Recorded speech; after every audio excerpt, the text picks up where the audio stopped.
One, two, halo. Ini sponsornya nggak boleh nih. Ya. Satu, dua, tiga. Bismillahirrahmanirrahim. Assalamualaikum warahmatullahi wabarakatuh. Waalaikumsalam. Apa kabar semuanya? Kakak harap kalian semua dalam keadaan sehat dan lindungan Allah Subhanahu wa taala. Amin amin ya rabbal. Baiklah, sebelum kita mulai pembelajaran, alangkah baiknya kita berdoa. Semoga pembelajaran yang kita laksanakan dapat berjalan dengan lancar dan diridhoi oleh Allah Subhanahu wa taala. Ala hadiniya sholihah, naqra'ul furqan al-Fatihah.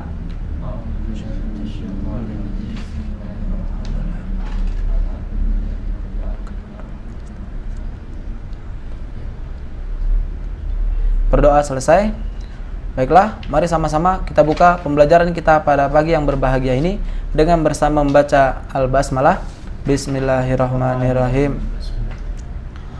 Pada kesempatan kali ini, kakak akan mengajar yaitu materi Al-Quran dan hadis yang berkaitan dengan etos kerja.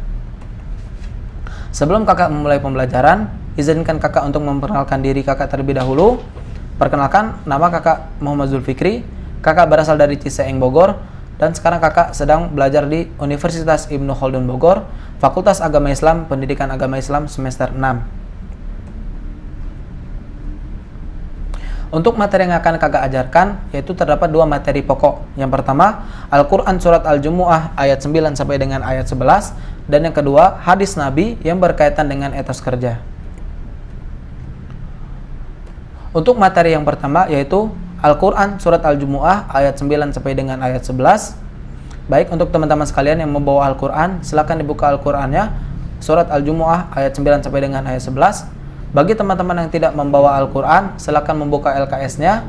Jika tidak membawa LKS, kalian dapat melihat PowerPoint yang telah kakak persiapkan. Untuk sistem membaca, kakak akan baca terlebih dahulu. Setelah itu kalian mengikuti apa yang kakak baca. Paham? Baik, dimulai dari ta'awuz terlebih dahulu. Perhatikan. A'udzu billahi minasyaitonir rajim. Bismillahirrahmanirrahim. Ya ayyuhalladzina amanu idza nudiya lis-salati min yaumil jumu'ati fas'au ila dzikrillahi wa dzarul bai'. Dzalikum khairul lakum in kuntum ta'lamun. Fa idza qudiyatis salatu fantashiru fil ardi wabtaghu min fadlillahi wadhkurullaha katsiran la'allakum tuflihun. Wa idza ra'aw tijaratan aw lahwan faddu ilaiha wa tarakuka qa'ima. Qul ma 'indallahi khairum minal lahwi wa minat tijarah wallahu khairur raziqin. Shadaqallahul azim. Baiklah, mari sama-sama kita membaca doa setelah membaca Al-Quran. Ikuti ababa kakak. Allahumma rahamna bil Qur'an waj'alhu lana imaman wa nura wa hudan wa rahmah. Allahumma dhakkirna minhu ma nasina wa 'allimna minhu ma jahilna warzuqna tilawatahu ana al-laili wa atrafan nahar waj'alhu lana hujjatan ya rabbal alamin. Baiklah, untuk selanjutnya yaitu arti dari Al-Quran Surat Al-Jumu'ah ayat 9 sampai dengan ayat 11, yaitu A'udzu billahi minasyaitonir rajim. Bismillahirrahmanirrahim. Ya ayyuhalladzina amanu, wahai orang-orang yang beriman, idza nudiya lis-sholati mi yaumil jumu'ah, apabila telah diserukan untuk melaksanakan sholat pada hari Jumat, fas'au ila dzikrillahi wa dzarul bai', maka segeralah kamu mengingat Allah dan tinggalkan jual beli. Dzalikum khairul lakum in kuntum ta'lamun. Yang demikian itu lebih baik bagi kamu jika kamu mengetahuinya. Fa idza qudiyatis shalah, dan apabila telah dilaksanakan shalah, fantashiru fil ardi wabtagu min fadlillah, maka berterbanglah kamu di bumi, carilah karunia Allah, wadhkurullaha katsiran la'allakum tuflihun, dan ingatlah Allah banyak-banyak agar kamu beruntung.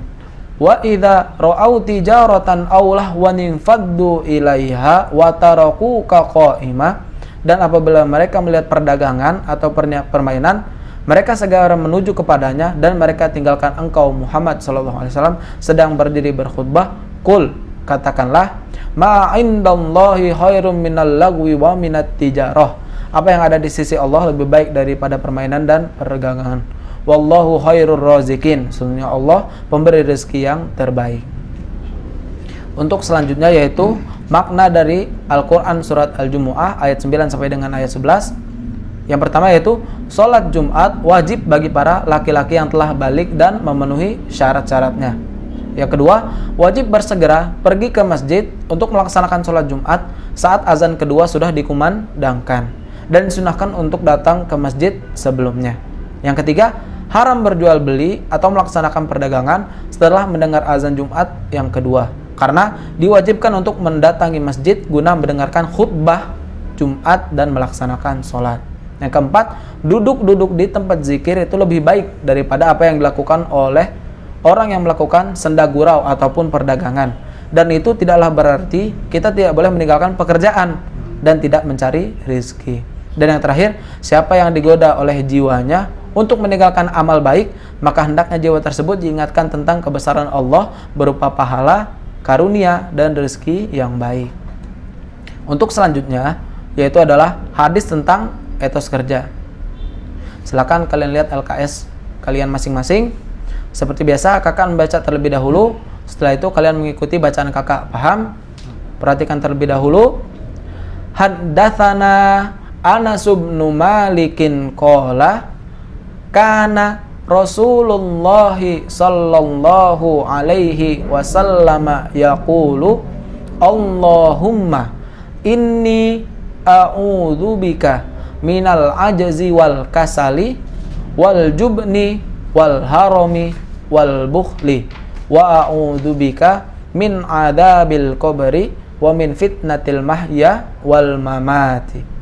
Yang artinya, haddatsana, telah menceritakan kepada kami, Anas bin Malikin qala, Anas bin Malik berkata, kana Rasulullah sallallahu alaihi wasallam yaqulu, Rasulullah sallallahu alaihi wasallam berdoa, Allahumma, ya Allah, inni a'udzubika, aku berlindung kepadamu, minal ajzi wal kasal, dari kelemahan dan kemalasan, wal jubni wal harami wal bukhli, rasa takut, kepikunan dan kekikiran, wa a'udzubika, dan aku berlindung kepadamu, min adzabil qabri, dari azab kubur, wa min fitnatil mahya wal mamat, dan dari bencana kehidupan dan kematian. Hadis riwayat Muslim.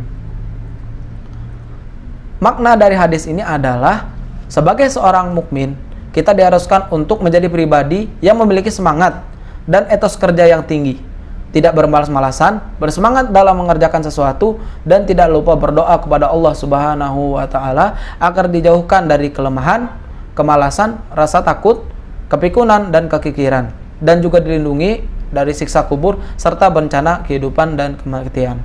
Mungkin cukup sekian materi yang dapat kakak sampaikan, kurang lebihnya mohon maaf. Wabillahi taufiq wal hidayah, waridha wal inayah. Assalamualaikum warahmatullahi wabarakatuh. Kemudian kita masuk ke bagian masukan ya. Mungkin di masukan ini kalau dari Jeffrey bisa disambungin sama kayak keadaan-keadaan sekarang, seperti etos kerja zaman sekarang seperti apa, atau kemudian dipraktekkannya seperti apa, dan disangkut pautkan, mungkin bisa seperti itu ya. Cukup itu aja sih. Kemudian dari mana? Kalau dari Farhan sendiri mungkin metode apa sih namanya dari Anda sendiri harus lebih rileks lagi dalam menyampaikan materinya. Mungkin bisa itu. Kalau dari saya sendiri sebenarnya ada sama dengan mereka, yaitu agak kaku ya dan nyampainya, terus lebih relax lagi dan ditambahin mungkin untuk episode disambungin untuk dengan kegiatan sehari-hari gitulah Oh iya. penerapannya. Ya, mungkin itu. Ya, terima kasih. Assalamualaikum warahmatullahi wabarakatuh. Apa kabar semuanya? Alhamdulillah sehat semuanya ya. Semoga kita semua selalu ada dalam lindungan Allah Subhanahu wa taala. Perkenalkan, nama Kakak Ahmad Gusti Aji, kerap dipanggil dengan nama Aji. Kakak dari Universitas Ibnu Khaldun Bogor, jurusan Pendidikan Agama Islam semester 6. Kakak di sini akan menjelaskan tentang fikih tentang ilmu mawaris atau ilmu waris dalam Islam, yaitu tentang zawiyah furud dan furudul muqarradah. Kelihatan nggak? Kelihatan ya. Pertama itu kakak akan menjelaskan tentang zawil furud ya. Zawil furud itu adalah ahli waris yang perolehan bagian hartanya itu sudah ditentukan. Bagiannya itu adalah, atau singkatnya itu adalah bagian dari si ahli warisnya, yaitu yang pertama bagiannya itu 1/2,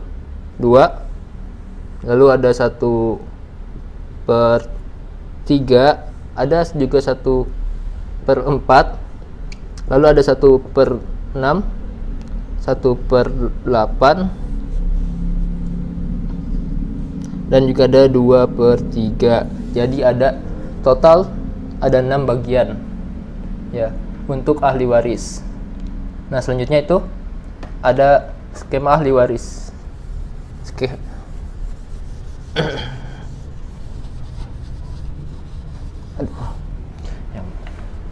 Yang pertama, ahli waris laki-laki. Si mayit adalah seorang perempuan atau istri. Ya. Yang pertama yang mendapatkan ahli warisnya itu adalah anak laki-laki dari si mayit. Yang kedua, cucu laki-laki dari anak laki-lakinya si mayit. Yang ketiga itu adalah ayah si mayit atau kakek dari anak laki-lakinya. Yang keempat, kakeknya si mayit.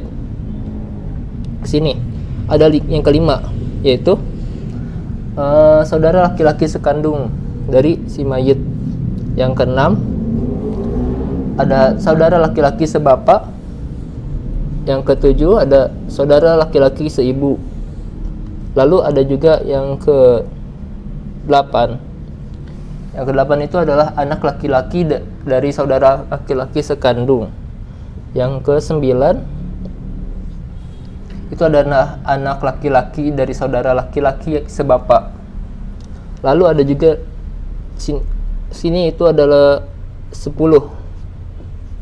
Yang ke-10 itu ada paman yang sekandung dengan sebapak, dengan bapak. Ada yang ke-11, yaitu paman yang sebapak dengan bapak. Ada lagi anaknya. Yang ke-12 itu ada anak laki-laki paman yang sekandung dengan bapak. Yang ke-13 itu ada anak laki-laki yang paman yang sebapak dengan bapak. Lalu ada sini suami yang ke-14. Yang sini adalah budak atau anak laki-laki yang memerdekakan budak. Ini ahli waris laki-laki ya. Selanjutnya tuh ada yang perempuan. Sebelumnya tuh kalau ahli waris di sini, ahli waris dari laki-laki itu masih hidup, yang berhak menerima itu ada 3 aja. Yang pertama anak laki-laki, yang kedua ayah si mayit, yang ketiga adalah suami. Jadi ini tidak bisa menerima karena ini masih hidup. Si kakek tidak bisa menerima karena terhalang oleh si ayahnya. Ini nggak ada halangan. Selanjutnya itu ada yang skema perempuan. Mayatnya adalah si suami, jadi laki-laki mayatnya.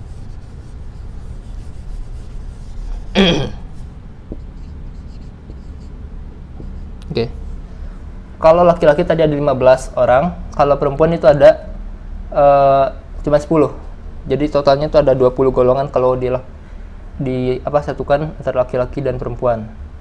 Yang pertama, mayit adalah suami. Yang pertama mendapatkan warisan itu adalah anak perempuan.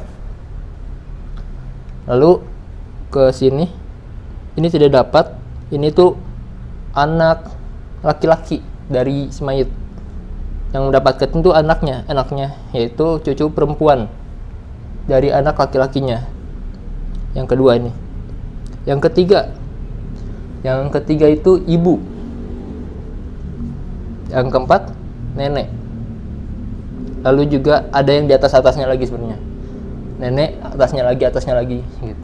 Sama yang tadi juga laki-laki. Yang kelima itu nenek dari bapak.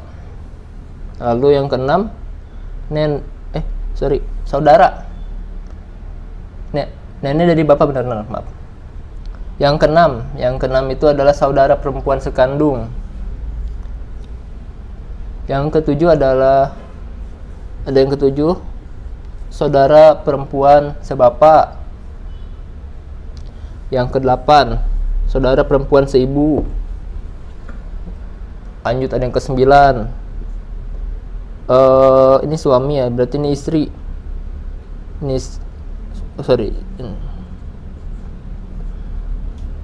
Yang ke-10 budak atau anak perempuan yang memerdekakan budak. Nah, kalau semua ahli waris di sini masih hidup, cuman ada 5 orang yang berhak menerima. Yang pertama itu adalah anak perempuan. Yang kedua, cucu perempuan dari anak laki-laki. Ini tidak menerima karena ada ini ya. Yang ketiga itu ada ibu dari si mayit. Yang keempat itu ada istri. Yang kelima saudara perempuan sekandung ini. Jadi cuman ada 5 orang saja yang berhak menerima. Nah, selanjutnya kita beralih ke ini adalah ilmu dari Zawil Furud turunannya.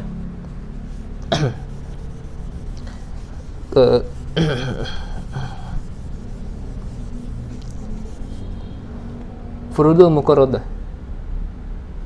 Sini ya.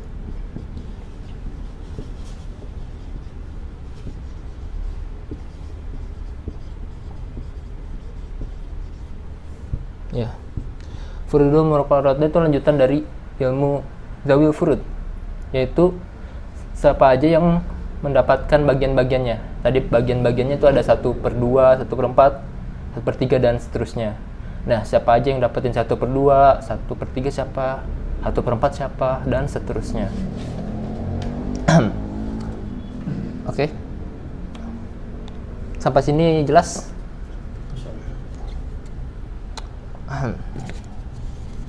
Ya.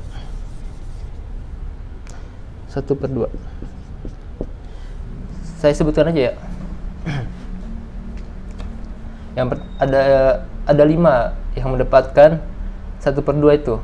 Yang pertama itu anak perempuan.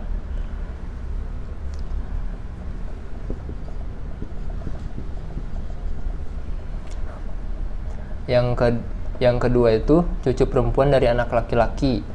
Yang ketiga saudara perempuan sekandung. Yang keempat saudara perempuan sebapak. Yang kelima suami. Suami berhak mendapatkan 1/2 dari hartanya sang istri jika mereka tidak mempunyai anak, baik itu anak dari si suaminya langsung hasil dengan istrinya atau dengan si istri dengan suami yang lainnya, yaitu. Lalu yang kedua ada yang memperoleh 1/3 itu ada 2 orang. Yang pertama itu ibu, yang kedua itu dua orang atau lebih saudara laki-laki ataupun saudara perempuan yang seibu.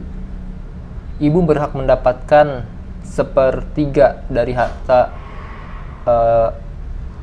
pewaris jika orang yang meninggal tidak mempunyai anak dan ia diwarisi oleh ibu bapaknya saja, maka ibunya mendapatkan 1/3-nya. Itu ada dalam surat An-Nisa ayat 11. Ya, selanjutnya adalah yang mendapatkan 1/4 terdiri dari 2 orang, yaitu suami dan juga istri. Suami berhak mendapatkan 1/4 warisan bila ada anak atau cucu laki-laki dari keturunan anak laki-lakinya. Nah, yang kedua itu adalah istri jika tidak ada anak atau cucu dari almarhum suaminya. Selanjutnya ada yang mendapatkan 1/6, ada 7 orang. Nih, yang pertama ibu bila ada anak dari pewaris dan memiliki beberapa saudara. Yang kedua nenek bila tidak ada ibu. Jadi nenek tidak bisa mendapatkan harta yang 1/6 ini bila si ibu masih ada. Jadi terhijab. Yang ketiga itu ada cucu perempuan dari anak laki-laki, yaitu yang beserta dengan seorang anak perempuan pewaris. Yang keempat, saudara perempuan sebapak beserta dengan adanya saudara perempuan kandung pewaris. Yang kelima, bapak beserta dengan ada anaknya dari pewaris. Yang ketujuh, ada kakek ketika tidak ada bapak, sama dengan nenek. Kalau bapak masih ada, kakek nggak dapat, gitu, terhijab. Ya. Oke. Selanjutnya ada yang mendapatkan 1/8 harta warisan. Dimana ada 1 orang, yaitu sang istri. Istri bisa mendapatkannya kalau ada anak. Yang selanjutnya yang terakhir yaitu yang mendapatkan 2/3. Hanya ada 4 orang. Yang pertama 2 orang anak perempuan bila tidak ada anak laki-laki, baik itu lebih 1 ataupun 2 dan lebih. Selanjutnya ada 2 cucu perempuan dan dari anak laki-laki bila tidak ada anak perempuan dari almarhum. Selanjutnya ada 2 saudara perempuan sekandung dan juga 2 saudara perempuan sebapak. Ya, alhamdulillah materinya setelah selesai, telah semuanya disampaikan.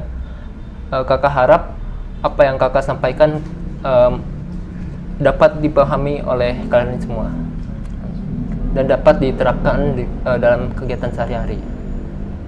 Baiklah, untuk menutup materi kita atau pelajaran kita di hari ini, mari kita ucapkan, bacakan bersama-sama adalah kifaratul majlis. Subhanakallahumma wa bihamdika asyhadu an la ilaha illa anta astaghfiruka wa atubu ilaik. Dan mengucapkan lafaz hamdalah, alhamdulillahirabbil alamin.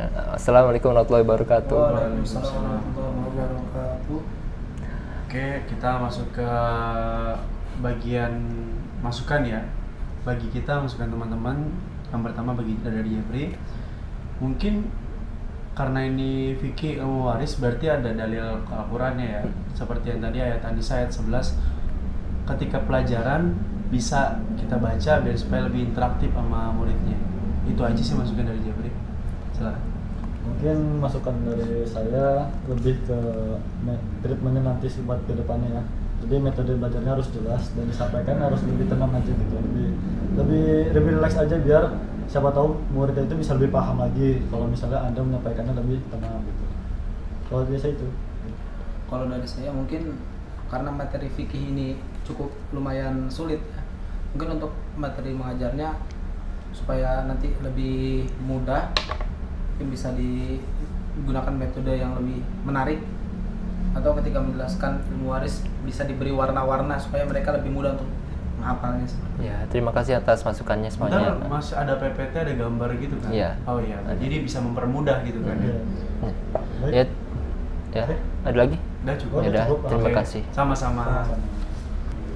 A'udzubillahi minasyaitonirrajim. Bismillahirrahmanirrahim. Assalamualaikum warahmatullahi wabarakatuh. Waalaikumsalam warahmatullahi wabarakatuh. Alhamdulillahirrabbilalamin. Kita masih bisa dipertemukan di hari ini setelah banyak pelajaran yang kalian pelajari, yaitu fikih dan hadis ya.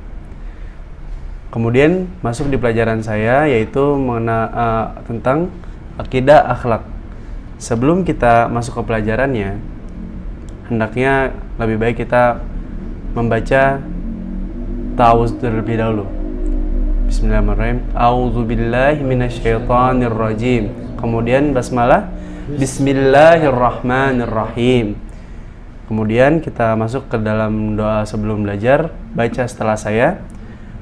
Rabbi zidni ilman warzuqni fahman waj'alni minas salihin. Amin. Kemudian setelah kita berdoa ini, semoga Allah melapangkan rezeki kita, melapangkan ilmu kita, dan melapangkan dada kita akan ilmu Allah. Hari ini kita akan mempelajari tentang mengenal syariat,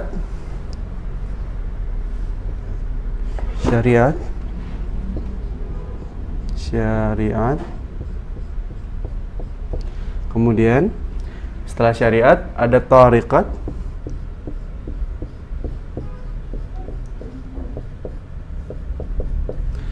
hakikat,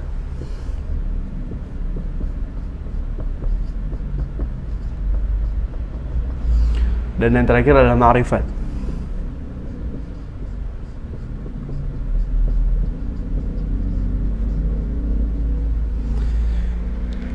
Oke. Sebelumnya apa sih yang kita tahu tentang syariat? Apa yang kita tahu dari tariqat? Dan apa yang kita tahu dari hakikat dan ma'rifat? Ini adalah tingkatan-tingkatan sebagaimana yang telah disebutkan Rasulullah SAW, bahwa dalam beramal itu kita memiliki tingkatan-tingkatan, yaitu ada 3. Yang pertama adalah iman, Islam, dan ihsan. Itu adalah tingkatan-tingkatan tertinggi. Ihsan itu seperti apa, Ustadz? Ihsan itu seperti Rasulullah katakan, beribadah sebagaimana kamu melihat Allah. Jika kamu tidak bisa seperti itu, maka beribadahlah seperti kamu dilihat oleh Allah. Seperti itu. Seperti itu juga dengan syariat, tariqat, hakikat, dan ma'rifat. Dia bertingkat-tingkat yang akan kita pelajari hari ini. Kita masuk dalam tingkatan syariat.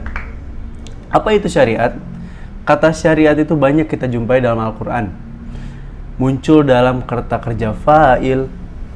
Fa'il maksudnya kata kerja isim, kata benda, dan kata sifat dalam Al-Quran.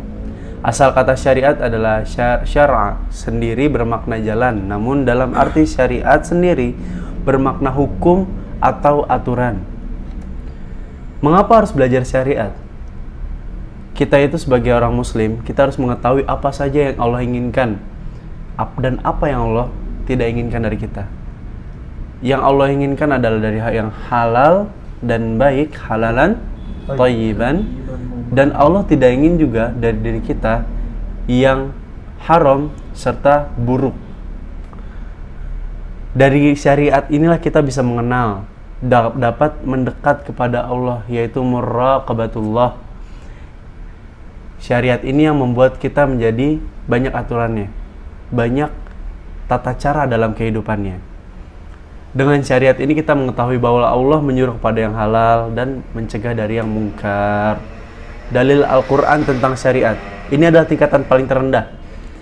Kita bacakan. Bapak baca dulu, kemudian bisa baca oleh kalian.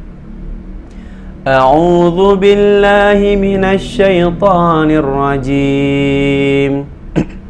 Bismillahirrahmanirrahim. ثم جعلناك على شريعة من الأمر فاتبعها ولا تتبع أهواء الذين لا يعلمون. Artinya, kemudian kami jadikan kamu, thumma ja'alnaka, ala syari'atin, di atas suatu syariat. Kemudian dari urusan agama itu mereka ikuti syariat, dan janganlah kamu ikuti hawa nafsu orang-orang yang la ya'lamun. Apakah sama orang beriman dengan tidak beriman? Tentu tidak. Syariat membedakan muslim dan kafir. Dari tingkat ini syariat bahwa ini sudah dibedakan bahwa antara muslim dan kafir pasti berbeda. Syariat dalam ini merupakan dasar dari semua tahapan bagi seorang muslim. Kemudian syariat ini dipahami dengan arti luas dan tidak hanya sebatas seperti 5 hukum. Apa 5 hukum? Ada halal, haram, hingga mubah. Itu yang 5 itu. Kemudian bukan hanya sekedar peraturan dalam hal ini. Ini sebagaimana ulama tazkiyatun nafs menyebutkan bahwa seperti yang tadi disebut fardu, sunnah, mubah, makruh, hingga haram, 5 syariat ini. Kemudian mengatakan bahwa sudah melalui tingkatan syariat maka tidak boleh beribadah lagi. Itu salah. Justru ketika seseorang sudah tinggi ilmunya maka diperlukan muraqabatullah yang lebih tinggi. Seperti apa? Yang tadi, seperti sholatnya harus lebih kencang, zakatnya harus lebih kencang, berzikir harus lebih kencang. Seperti itu. Kemudian kita masuk kepada kedudukan dan fungsi tariqat. Apa itu tariqat? Kita masuk. Arti dari tariqat.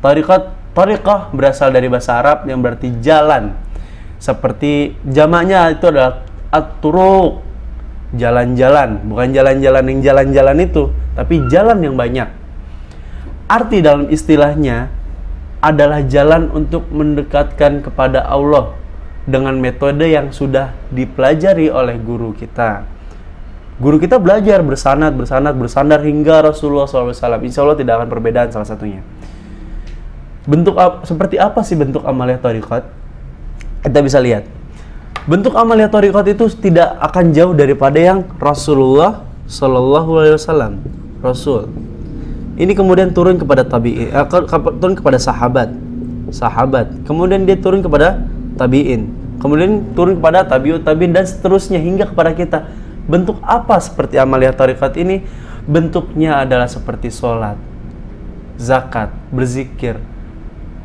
Salah satu bentuk zikir yang biasa disebutkan dalam amaliyah tariqat adalah Rasulullah Shallallahu Alaihi Wasallam berzikir sebanyak berapa kali dalam sehari? Rasulullah berzikir sebanyak 100 kali dalam sehari, itu minimal. Itu adalah amaliyah tariqat dan kita harus melakukan itu sebagai bentuk tazkiyatun nafs. Setelah syariat kita sudah mengetahui hal haram, masuk ke tariqat kita bisa mengamaliyahkan apa yang ada. Kemudian tariqat itu memperbaiki hati dan hakikat memperbaiki ruh yang ada dalam diri kita. Setelah syariat itu akan membersih hati kita. Tariqat kemudian kembali menguras hati kita menjadi lebih baik lagi. Kemudian kita masuk kepada amaliyah tariqat. Tariqat itu memperbaiki dari 3: muraqabatullah, musyahadah, ma'rifah. Muraqabatullah itu adalah mendekatkan diri kepada Allah. Kemudian musyahadah, menyaksikan diri dalam kita bahwa ada asma, sifat, serta kemahatinggian Allah. Dan ma'rifat. Ini adalah satu cerita bahwa ada orang yang sangat mengetahui hakikat, yaitu adalah Sufyan Ats-Tsauri yang berjualan madu. Sufyan Ats-Tsauri berjualan madu, sebagaimana kisahnya dia berjualan madu, kemudian kemasukan olehnya tikus. Kemudian dibuang karena dia, apa kata dia? Aku tidak tahu bagian mana madu itu yang terkena bakteri dan aku menjualnya dan aku menipu mereka. Itu adalah bentuk dari seorang yang mengetahui Allah. Dia tidak melakukan itu karena dia tidak takut kepada orang, dia hanya takut kepada Allah. Dan aku pun takut menipu dia. Kemudian kita dari kisah itu kita dapat mengambil bahwa orang itu sudah bisa menjadi wali Allah seperti itu, seperti Sufyan Ats-Tsauri. Menghiasi diri dengan sifat ulama, ini adalah yang paling terpenting. Allah sudah berfirman dalam Al-Quran bahwa orang yang takut kepada Allah itu hanya ulama. Innama yakhshallahu min ibadihil ulama. Sesungguhnya yakhshallahu, yang takut kepada Allah, min ibadihi, dari hamba-hambanya, al-ulama. Siapa al-ulama itu? Bukan al-ulama seperti yang kita ketahui, ulama ini, ulama fulan, ulama fikih, seperti itu bukan. Itu terlalu sempit. Ulama itu adalah orang yang mengetahui. Allah tidak suka kepada kita jika melakukan ini. Itu kita sudah mengetahui. Dan Allah sangat senang kepada al-ulama karena dia tahu apa yang dia jauhi. Kedudukan dan fungsi ma'rifat. Jika seorang sudah mengetahui ma'rifat, maka dia sudah mengetahui hakikat diri dia, sudah mengetahui hakikat siapa Tuhannya, hakikat dunia ini. Sebagaimana kata Rasulullah SAW yang artinya sesungguhnya dunia ini tidak lebih dari berat sebelah sayap nyamuk, dan tidak lebih mulia daripada bangkai kambing. Dan Allah pun menyebutkan dalam Al-Quran bahwa mereka tidak mengenal Allah dengan sebenar-benarnya. Sesungguhnya Allah benar-benar maha kuat lagi maha perkasa. Sekian pelajaran kali ini. Jika ada yang ingin ditanyakan bisa ditanyakan nanti. Kita tutup pembelajaran hari ini. Wabillahi taufiq wa hidayah. Wassalamualaikum warahmatullahi wabarakatuh. Waalaikumsalam warahmatullahi wabarakatuh. Silakan, mungkin ada penilaian. Dari saya dulu ya. Kalau dari saya penyampaian materinya cukup bagus, tapi mungkin nanti dijelaskan dengan bahasa yang lebih mudah dipahami. Oke, Kalau terima untuk kasih. ke anak-anak SMA kayak Oh iya, mungkin berbeda ya. Terima kasih. Ya baik, kalau dari saya treatment mengajarnya sudah bagus dan materinya juga udah oke. Cuma benar apa yang tadi saudara Aji bilang, mungkin ada terlalu bahasa yang tinggi, jadi sehingga kalau misalnya mungkin dari kita mengerti, tapi kalau misalnya dari anak-anak SMA kelas 1 yang masih belum tahu tentang apa itu, kayak misalnya tasjatun nafs itu kan mungkin belum tahu tuh itu apa sih itu, jadi nanti bisa jelaskan lagi gitu biar mereka lebih paham. Terima kasih. Dari saya itu. Ya, dari saya mungkin setuju dengan pendapat yang sebelumnya.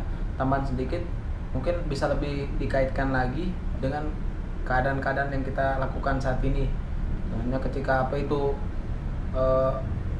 amal ma'ruf nahi mungkar. Nah, itu kita kaitkan dengan kejadian yang kita rasakan saat ini. Mungkin agar supaya mereka lebih mudah dalam memahami materi yang Jeffrey sampaikan. Terima kasih. Bismillahirrahmanirrahim. Assalamualaikum warahmatullahi wabarakatuh. Waalaikumsalam warahmatullahi wabarakatuh. Oke, setelah kalian semua melewati 3 mata pelajaran, sekarang kita lanjut ke mata pelajaran selanjutnya, yaitu sejarah kebudayaan Islam. Sebelum masuk ke pembelajaran, alangkah baik kita baca basmalah bersama-sama. Bismillahirrahmanirrahim. Baiklah, sebelum saya melanjutkan materi pada kesempatan kali ini, izinkan saya untuk berperkenalkan diri dulu. Perkenalkan, saya Muhammad Farhan, saya dari TIAT di rumahnya di Depok. Saya mahasiswa dari Universitas Ibnu Khaldun Bogor semester 6. Oke, selanjutnya saya akan masuk ke materi. Yaitu materi kita pada kesempatan kali ini adalah pengaruh pembawaan Islam di Indonesia. Baik, pengaruh gerakan pembawaan Islam di Indonesia. Gerakan pembawaan Islam telah berjalan melalui sejarah begitu panjang ya. Jadi perkembangan pembawaan Islam paling sedikit telah melewati beberapa tahapan yang berbeda. Gerakan tersebut juga menyajikan model-model yang berbeda. Terdapat proses pembaruan perpaduan yang berkesinambungan dalam perkembangan proses pembaruan. Gerakan pembaruan Islam di Indonesia mulai bergeliat pada awal abad ke-20 Masehi. Gerakan pembaruan Islam di Indonesia menurut Nur Khalis Majid adalah pengertian yang identik dengan pengertian rasionalisasi. Dan hal ini berarti berproses perombakan pada pola pikir, pengertian dan tata kerja yang lama yang tidak akliyah atau rasional ya, dan menggantikannya dengan pola pikir yang baru lagi. Nah, untuk memperoleh daya guna dan efisien yang maksimal, jadi sesuatu dapat disebut modern atau bersifat rasional. Nah, ilmiah dan bersesuaian dengan hukum-hukum yang berlaku dalam alam. Di awal abad ke-20, pemikiran pembaruan Islam sudah mewarnai arus pemikiran gerakan Islam di Indonesia. Namun, melihat dari perkembangan pembaruan di Indonesia, pembaruan di Indonesia tidak hanya dipengaruhi oleh pembaruan dari luar negeri saja. Nah, pembaruan di Indonesia dipelopori oleh tokoh-tokoh organisasi keagamaan dan sosial, yaitu diantaranya ada Kiai Haji Ahmad Dahlan, lalu ada Hadratus Syekh Hashim Asy'ari, lalu ada Haji Ahmad Sukarti, lalu ada Zamzam. Nah, para ulama tersebut banyak belajar ilmu agama dari Indonesia dan menimba ilmu di Mekah juga. Di antara tokoh lainnya adalah Hos Tejokro Mitnoto, yaitu dari syarikat Islam, yang dikenal mengalir inspirasi dari ide-ide pembaruan Islam dari anak benua India. Ada beberapa jalur masuk yang ide-idenya pembaruan dari ke Indonesia, itu adalah satu, jalur haji dan hukum, lalu yang selanjutnya ada jalur publikasi, selanjutnya ada peran mahasiswa. Saya akan menjelaskan sedikit dari jalur haji dan mukmin dulu, yakni jalur haji dan mukmin yaitu tradisi tokoh-tokoh umat Islam di Indonesia yang menunaikan ibadah haji ketika itu untuk sementara waktu guna menimba dan memperdalam ilmu keagamaan atau pengetahuan lainnya. Lalu selanjutnya ada jalur publikasi. Jalur publikasi ini berupa jurnal atau majalah-majalah yang membuat ide-ide pembaruan Islam baik dari terbitan Mesir maupun Beirut. Lalu yang terakhir ada peran mahasiswa. Nah, peran mahasiswa yang sangat menimba ilmu dari Timur Tengah, para pemimpin gerakan pembaruan Islam awal Indonesia hampir merata, dan alumni pendidikan Timur Tengah, peran besar mahasiswa-mahasiswa alumni Timur Tengah sampai sekarang masih berjalan. Selanjutnya, nah kita akan masuk ke materi yang paling intinya. Di sini yaitu ada organisasi Islam yang ada di Indonesia. Oke. Nah, organisasi Indonesia ini mungkin ada banyak ya, tapi dari saya akan menjelaskan yang mungkin familiar di Indonesia saat ini, yaitu ada Jamiatul Khair, ada Syarikat Islam, ada Persatuan Umat Islam, ada Muhammadiyah, ada Al-Irsyad Al-Islamiyah juga, ada Persatuan Islam atau PI, dan yang terakhir yang sungguh terkenal yaitu ada Nahdlatul Ulama. Dan kita akan menjelaskan satu-satu dulu, yaitu dari Jamiatul Khair. Jamiatul Khair didirikan pada tanggal 17 Juli 1905 yang bertepatan di Jakarta. Organisasi ini awalnya beraktivitas di bidang pendidikan dasar dan mengirim pelajar dari Turki, dan merupakan statusnya organisasi pendidikan modern di Indonesia ya. Guru-gurunya didatangkan dari Tunisia, Sudan, Maroko, Mesir, dan juga Arab. Nah, konferensi mereka dengan tokoh-tokoh pergerakan dan juga surat kabar dari luar negeri turut menyebarkan kabar mengenai kekejaman Belanda pada zaman penjajahan waktu itu. Guru yang terkenal di sini adalah Syekh Ahmad Sukarti dari Sudan yang menekankan bahwa tidak ada perbedaan di antara sesama umat muslim ya. Lalu berkedudukan sama. Para tokoh ulama Indonesia kebanyakan lahir di organisasi ini seperti yaitu Kiai Haji Ahmad Dahlan juga, ada Haji Saman Hudi dan Haji Agus Salim. Oke, kita lanjut yang kedua. Yang kedua ada Syariat Islam. Nah, Syariat Islam atau yang dikenal dengan SI Indonesia itu adalah organisasi masa tertua yang berdiri sejak era kolonialisme, didirikan oleh Haji Saman Hudi dan didirikan pada tanggal 16 Oktober 1905. Awal berdirinya SI Indonesia ini bernama Syarikat Dagang Islam atau SDA. Pedagang muslim pribumi guna menandingi monopoli perdagangan Tionghoa pada masa waktu itu. Jadi, para pribumi membuat Haji Saman Hudi juga berprofesi sebagai seorang saudagar yang bergerak dengan cepat menyebarkan berita berdirinya SDA, salah satunya melalui Buletin Taman Peristiwa. Oke, lanjut yaitu ada Persatuan Umat Islam. Nah, atau yang dikenal dengan PUI. Didirikan oleh Kiai Haji Abdul Halim yang merupakan seorang ulama pengasuh di pondok pesantren di Majalengka, Jawa Barat pada tahun 1911. Nah, PUI adalah gabungan dari dua organisasi, yaitu Al-Ittihad Al-Islamiyah pimpinan Kiai Haji Sanusi di Pondok Sukabumi. Lalu PUI kemudian mendirikan banyak sekolah-sekolah serta pondok pesantren yang ada di Jawa Barat. Nah, yang selanjutnya ada Muhammadiyah. Nah, Muhammadiyah ini mungkin sering kita dengar ya di saat ini. Nah, jadi Muhammadiyah ini didirikan oleh Kiai Haji Ahmad Dahlan di Kampung Kauman, Yogyakarta pada tanggal 8 Zulhijjah atau ditanggalkan 18 November 1912. Kelahiran atau keberadaan Muhammadiyah pada awal berdirinya tidak lepas dan merupakan manifestasi dari gagasan-gagasan, pemikiran dan amal perjuangan Kiai Haji Ahmad Dahlan juga, dan atau yang menjadi pendirinya. Setelah menunaikan ibadah haji ke Tanah Suci dan bermukmin yang kedua kalinya pada tahun 1903, Kiai Haji Ahmad Dahlan mulai menyampaikan atau menyamaikan benih pembaruan di tanah air.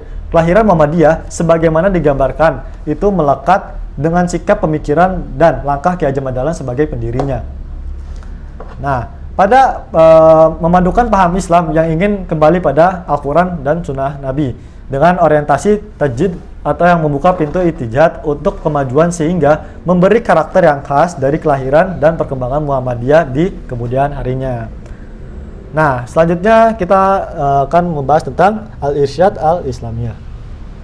Jadi, Al-Irsyad Al-Islamiyah ini adalah perhimpunan ya lebih tepatnya. Jadi, perhimpunan ini berdiri pada tanggal 15 Syawal 1333 Hijriah atau ditanggalkan pada tanggal 6 September 1914. Tanggal tersebut mengacu pada pendirian Madrasah Al-Irsyad Al-Islamiyah yang pertama di Jakarta. Pengakuan hukumnya sendiri baru dikeluarkan pemerintah kolonial Belanda pada 11 Agustus 1915. Nah, tokoh serial pendirinya Al-Irsyad adalah Al-Alamah Syekh Ahmad Sukarti Al-Ansori. Nah, beliau adalah seorang ulama besar dari Mekah yang berasal dari Sudan. Nah, pada mulanya Syekh Sukarti datang ke Indonesia itu atas permintaan perkumpulan Jamiat Khair yang mayoritas anggota pengurusnya terdiri dari orang-orang Indonesia atau orang-orang Indonesia berketurunan Arab. Nah, golongan Syahid dan berdiri pada 1905. Oke, lanjut ke Persatuan Indonesia atau disebut dengan Persis. Nah, bukan Persis sama ya, tapi Persis Persatuan Indonesia. Persatuan Islam maksudnya. Persatuan Islam adalah sebuah organisasi Islam yang didirikan pada tanggal 12 September 1923 di Bandung oleh sekelompok Islam yang berminat dalam pendidikan dan aktivitas keagamaan yang dipimpin oleh Haji Zamzam dan Haji Muhammad Yunus. Persis didirikan dengan tujuan untuk memberikan pemahaman Islam yang sesuai dengan aslinya yang dibawa oleh Rasulullah SAW dan memberikan pandangan berbeda dari pemahaman Islam tradisional yang dianggap sudah tidak orisinal karena bercampur dengan budaya-budaya lokal atau sikap taklid buta dan tidak mau mengenal Islam lebih dalam lagi dengan membuka kitab-kitab hadis yang sahih. Oke, nah lanjut yang terakhir ada Nahdlatul Ulama atau yang kita kenal sebagai NU. Nahdlatul Ulama atau yang bisa dibilang dengan NU merupakan sebuah organisasi Islam terbesar di Indonesia dan di dunia bahkan. Organisasi ini berdiri pada tanggal 16 Rajab 1344 Hijriah dan ditanggalkan 31 Januari 1926 dan bergerak di bidang keagamaan, pendidikan, sosial, dan ekonomi. Kehadiran NU merupakan salah satu upaya yang melambangkan wawasan tradisi keagamaan yang dianut jauh sebelumnya, yakni pemahaman Ahlus Sunnah wal Jamaah. Nah, NU sebagaimana organisasi lainnya yang bersifat baik sosial, budaya, atau keagamaan yang lahir di masa penjajah pada dasarnya merupakan perlawanan terhadap penjajah. Nah, hal ini didasarkan berdirinya NU dipengaruhi kondisi politik di dalam maupun luar negeri ya. Sekaligus merupakan kebangkitan kesadaran politik yang ditampakkan dalam wujud gerakan organisasi dalam menjawab kepentingan nasional dan dunia Islam pada umumnya. Nah, pada tanggal 9 November 1945, Hadratus Syekh Kiai Haji Syamsi Asy'ari sebagai pemimpin Laskar Hizbullah menggalang kekuatan dari seluruh penjuru Surabaya untuk menghadapi setiap kemungkinan dengan penolakan terhadap sekutu NICA atau Netherlands India Civil Administration. Kiai Haji Abbas Abdul Jamil atau dikenal dengan Buntet memimpin komando pertempuran dibantu oleh Kiai Haji Wahab Hasbullah, Bung Tomo, Ruslan, Abdul Ghani, Kiai Haji Mas Mansur, dan Cak Armono. Bung Tomo berpidato dengan disiarkan radio, membakar semua para pejuang dengan pekik takbirnya untuk bersiap syahid fi sabilillah. Peristiwa heroik pada tanggal 10 November 1945 yang diperingati sebagai Hari Pahlawan tidak lepas rangkaian panjang semangat resolusi jihad yang dicetuskan di markas NU tuh. Dan yaitu di Jalan Bubutan nomor 6 atau nomor 2 di Surabaya. Oke, mungkin cukup sekian materi yang bisa saya sampaikan, yaitu dengan pengaruh pembangunan Islam di Indonesia. Lalu kita tadi sudah membahas organisasi Islam di Indonesia, yaitu yang pertama ada Jamiatul Khair, Syarikat Islam, Persatuan Umat Islam, Muhammadiyah, Al-Irsyad Al-Islamiyah, Persatuan Islam, hingga Nahdlatul Ulama. Mungkin cukup sekian materi yang saya sampaikan. Sebelum kita menutup kesempatan kali ini, alangkah baik kita membaca hamdalah bersama-sama. Alhamdulillahirabbil alamin. Sekian dari saya. Wabillahi taufiq wal hidayah. Wassalamualaikum warahmatullahi wabarakatuh. Waalaikumsalam warahmatullahi wabarakatuh. Oke, dari saya dulu ya. Tentang materinya sejarah kan jangan diupayakan, jangan full text banget ngomongnya. Oh iya. Terus jangan kecepatan juga, jadi biar bercerita tapi santai gitu loh. Oke, siap. Biar gampang dipahami. Biar tadi nyebutnya nggak salah juga. Tadi syarikat Islam disebutnya syariat Islam. Oh iya. Mungkin lebih kalau dari saya bisa diambil kan organisasi Islam Indonesia ini bisa ditarik ke zaman sekarang gitu, apa aja contoh-contohnya gitu. Benar. Oke, cukup segitu aja. Oke. Mungkin dari saya untuk mengajarkan ini materi SKI biar lebih menarik, mungkin bisa digunakan metode seperti brand mapping atau pemetaan seperti itu supaya lebih mudah Oh, agar iya. pembelajaran menjadi lebih menarik. Oke. Syukran. Oke, alhamdulillah. Terima kasih semuanya.